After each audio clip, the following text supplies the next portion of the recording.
সংকট সৃষ্টির পর দাম বাড়ানো হলেও ভোজ্য তেলের বাজারে কারসাজি থেমে নেই। বিক্রেতারা এখনো মজুত করে বাড়তি মুনাফা করার চেষ্টা করছে অভিযোগ ক্রেতাদের।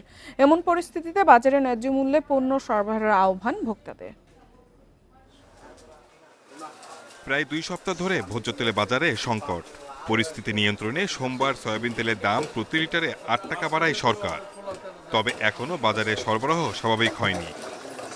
ক্রেতাদের অভিযোগ, এখনো কারসাজির চেষ্টায় ব্যবসায়ীরা।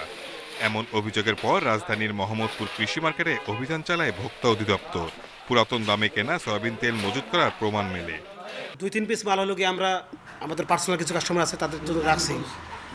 তো এটাও ওনারা বুঝতে চাচ্ছে না। সরবরাহটা ঠিকভাবে থাকা উচিত, এটা আমি মনে করি সবসময়।